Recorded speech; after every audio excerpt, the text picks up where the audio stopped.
also the first race of the supporting series of F1 Academy. So for those of you who are newer, again, don't understand, don't know, F1 Academy is the female support series to F1.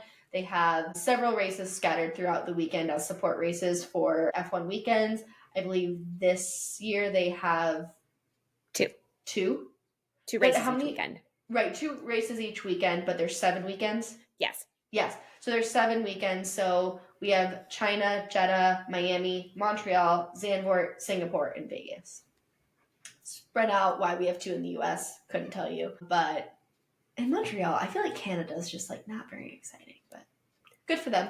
Very happy. Yeah, so this is their season opener. So last year, Abby Poling drove for Alpine. She was the champion. She did amazing. Absolute rock star. She has now graduated to the GB3 series, so we will not see her return.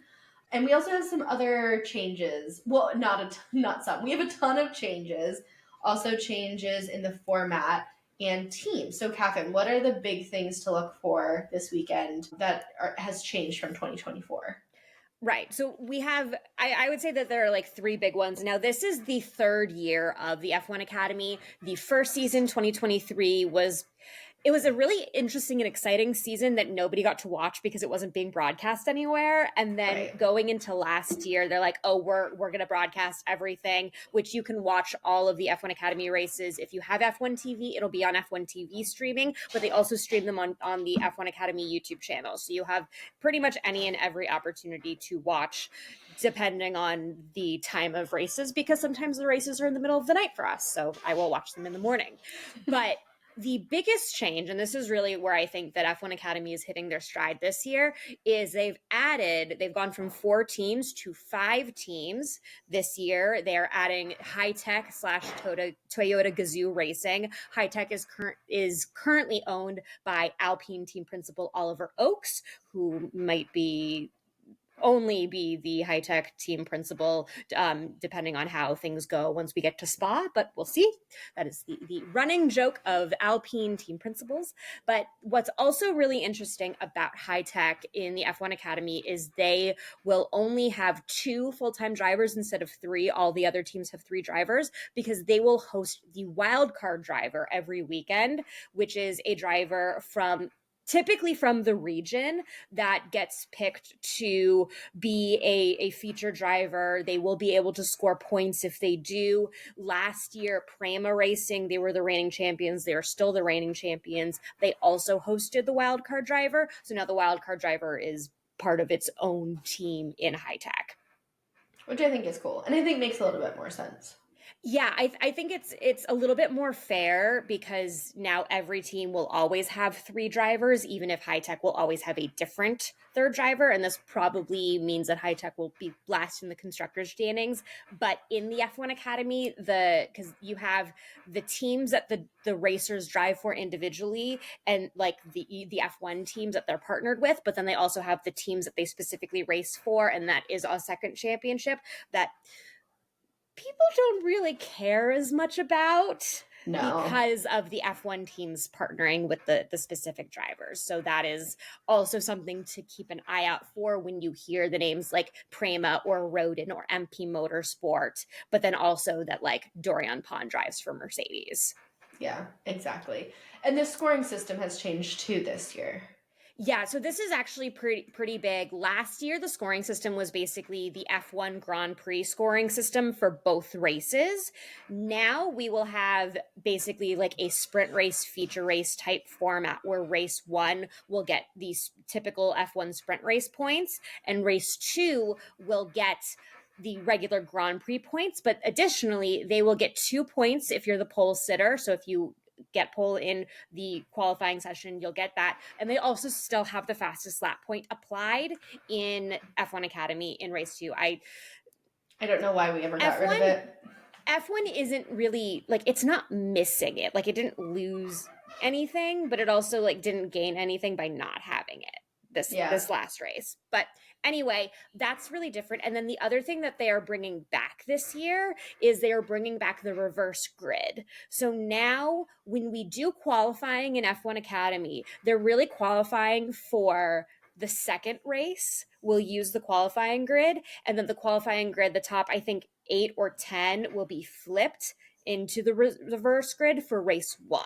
So qualify, race 1 will have the reverse grid, and then they'll go into the typical grid for qualifying. So I think that that's going to be really interesting. I think it's really good because the qualifying process last year was not great, where basically they just your top time was your race 1 qualifying and your second time was your race 2 qualifying, but there was basically no difference between them. They were like there was very little change between races. So I do like that they're going to something a little bit more drastic, which I think will give a lot more drivers opportunities to score points, and it will give the top drivers, especially like the top returning drivers, more work to do to show off their skills. I don't know. I'm still like out a little bit on the reverse grid. I feel like it's, if you're the fastest, you should be able to start on pole.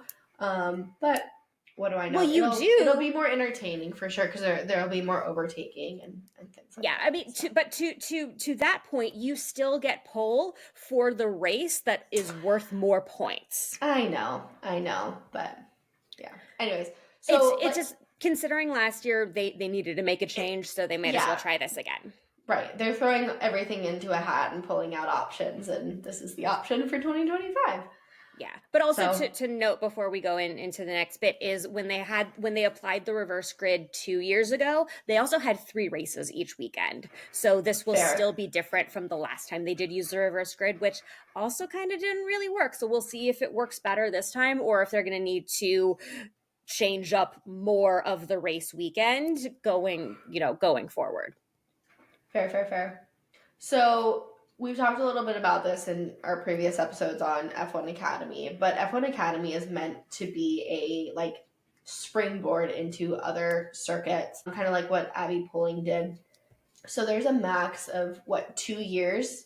Yes. Yeah, there's a max of 2 years in F1 Academy. So we're going to see a revolving door, a lot of new faces, lots of new drivers. If a driver's not back, it's not because they lost their seat. They most likely graduated out of F1 Academy. It's meant to be a support race, springboard for them to, be noticed by other circuits, other teams, and be picked up for the following season. So with that being said, there's a lot of shakeups. There's a lot of people who we have no idea who they are. We're just going to go through them kind of quickly, but just to kind of see where people landed and who their F1 sponsor is as well, if they are like a mentee of an F1 team. So to speak on that real quick, for those of you who don't know, the drivers who are with specific teams are parts of those driver academies. So to start with Prema Racing, who are the defending champions again, Dorian Pon, she drives for Mercedes. She is a member of the Mercedes junior team. So she's part of their umbrella. Tina Hausman, who is also a second-year driver, she's with Aston Martin. She, is part of the Aston Martin Driver Academy. Yeah. And then the third one, this is one that you and I are both really excited about because she was the Zandvoort wildcard driver last year, Nina Gademan. She has replaced Abby Pulling, who was the Alpine driver. So now it'll be Gademan at Alpine. So this is going to be her first year coming in. I'm really excited to see how she performs, and I'm really excited that they put her with Pon and Hausman in Prema, because I think that of the F1 Academy teams, Prema really knows what they're doing, and I think that it's going to be really exciting to see how they perform this year, both as individual drivers and as the constructor as a whole, which it's not really a constructor because it's a spec series, so it's all the same car, but you know what I mean. Yeah, and I think this is just a good move for F1 Academy in general to show this wild card position can turn into so much more. And that's why I love that they do this wild card, because it gives people the opportunity to have a seat who maybe wouldn't have one, and they get to show their skill, and then just like Nina, get a seat next season. So I think it's a really cool concept.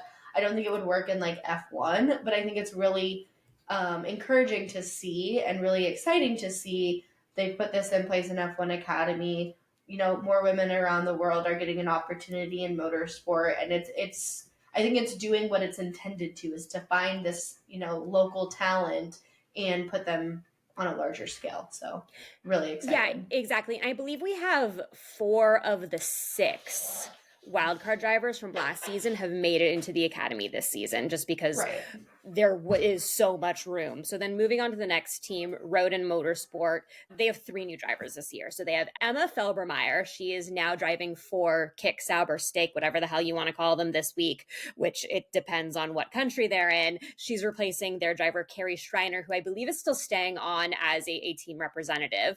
Then you have Ella Lloyd, who was one of the wildcard drivers last year. She was the Singapore wildcard driver. She is now the McLaren representative, replacing Bianca Bustamante, who moved up to a different series. And then Chloe Chong, her story is actually pretty interesting because she made the debut season of F1 Academy. She's driving with Charlotte Tilbury this year. So this is her second year because she did not race in 2024. They didn't have a place for her. And then this year they brought her on. She is replacing Lil Levenfoss. The Charlotte Tilbury car is one of the coolest, fun livery cars on the grid. And also, to speak to that, every driver has their own livery representing either their team or the brand that is sponsoring them. So we have some really cool liveries that you don't really see anywhere else.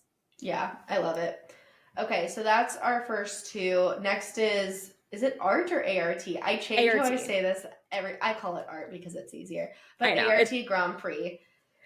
Yeah. So this is a really interesting group. They are bringing back 2 of their drivers, and then they have 1 new driver. So they're bringing back Leah Block from Williams, who had a really strong latter half of her debut season. Yeah. And I think that she's very capable of tearing things up this year. Then they have Aurelia Nobles, who is driving the Puma car, which if you have not seen the Puma car yet, both the car really and the race suit are so cool. Like that and the Charlotte Tilbury car nail it with unique liveries. And then we've got Courtney Crone, who is replacing Chloe Chambers at Haas.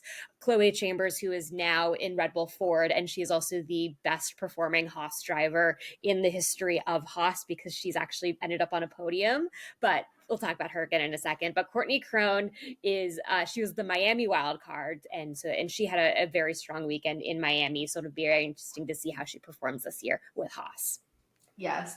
And then we get to MP Motorsport, and I think they have my favorite livery of all liveries. Yeah, so MP Motorsport used to be the Red Bull team. They've now changed. The Red Bull team is now Campos, but they have Alba Larson, who is the Tommy Hilfiger my driver. Favorite livery. It's such a cool livery, and it's such a Susie coated sponsor. It really is. Yeah. So she's replacing Nerea Marti. Then we've got Joan Chicante. She's driving the F1 Academy car. So one of the F1 Academy drivers drives on the F1 Academy livery and the F1 Academy race suit. This is her first year. And then Maya Voog, who is the Ferrari representative. There's actually 2 women who are Ferrari Academy drivers, but she's the one who's actually represented by Ferrari. She has moved from Prema to MP Motorsport, which I think is really interesting. And Maya Voog, I think she finished in the top 5 last year. She's a very strong driver. It was her, Abby Pulling, and Dorian Pon who had a lion's share of the podiums last year. Yeah. Oh, where are we? There's so many people this year. I know. Campos. So Campos Racing, they were the solid middle of the pack last year. They are now the Red Bull team. Like I said, they have Chloe Chambers, she moved from Haas in the F1 Academy to Red Bull Ford in the F1 Academy, which is one of the 3 Red Bull teams because we also have Rafaela Ferreira, who is driving the Racing Bulls car. She is replacing one of the Alquabasi sisters, while Alicia Pomalski will be driving for Red Bull Racing, who is the Qatar wildcard, replacing the other Alquabasi sisters. So both of the Alquabasi sisters graduated out of F1 Academy last year, along with Emily DeHughes, who was the Red Bull Ford driver. So now we have all of the Red Bull drivers with Campos. I am sure Red Bull expects a lot more than how last year's Red Bull team performed. So it'd be very interesting to see how they go overall this year. Yeah, and I think it's interesting that they have 3 teams, but we've always talked about how they have such a big junior racing academy. So it gives me a lot of hope that they're also investing as much on the women's side as they are on the men's side with their driving academy. So yeah. I know it's weird that they have 3 cars. I'm all for it. I love it. I also do appreciate that they do include the F1 Academy drivers in their social media, and all of during race weekends with media, which Williams also did with Leah Block last year. Some of the teams did, but I think the ones that stood out the most, who really like included the F1 Academy drivers along with the F2 drivers was Red Bull and Williams. So I appreciate that we got that from that. I would love to see more of that from the other teams as we go through this season. Yeah. Last but not least, High Tech TGR. So who are the new kids on the block? So the two new kids on the block of the full-time racers, who I'm sorry, I'm probably going to butcher their names, but it is the American Express driver replacing Jess Edgar is Nicole Havarda. And then we have Avia Agonostadiadis. I think I got that right. She's going to be the other first-year driver. She is driving for Tech Heuer, which is obviously one of the new timekeeping sponsors for Formula One in general. So it is really cool to see them partnering with them as well. Brain blast, Catherine. So you know Yes. how last year the F1 Academy car started as F1 Academy car, and then it turned into the Charlotte Tilbury. No, it turned into the Tommy Hilfiger car. Mm-hmm. F1 Academy car this year. Oh, I have chills just thinking about it. Louis Vuitton. Covered in Louis Vuitton. Yes. Oh my God, I love it. It's such a good partnership. I see it in my mind. Just like, oh, the design, everything. I literally have chills. I don't know if you can see this, but I literally have chills. I have goosebumps. Yeah. Oh my gosh. Yeah. So that will be really interesting if Louis Vuitton comes through that. I think if anyone can come to that agreement, it would be Susie Wolf, who's the managing director, or Fenty. Ooh. We gotta call Susie. Gotta call Susie. Okay. And then the last driver, she's the Chinese wild card for this race. So she will only be racing the 2 races in China, is a driver named Shi Wei. She competes in Chinese F4, and she's also has some history with Toyota Gazoo Racing, which is probably one of the reasons why they identified her as the high-tech Toyota Gazoo Racing driver.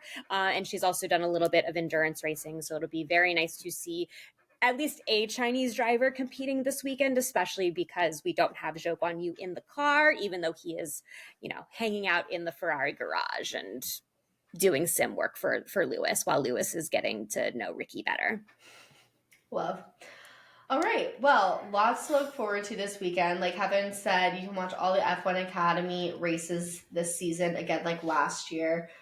Still waiting on the Netflix documentary. I'm dying for the Netflix documentary. It's probably going to cover this year, and it'll come out in 2026. So Fair. But we're really impatient for it because it's with Reese Witherspoon's Hello Sunshine production company. Yeah. So that partnership is just, I'm so excited to see how they do the behind the scenes stuff, just like how they do like Drive to Survive. I'm just excited to get Susie content, honestly. And more Susie content, because we did get a decent amount in the, the Toto heavy episodes of Drive to Survive, but always happy to have more Susie Wolf on our screens. Yeah.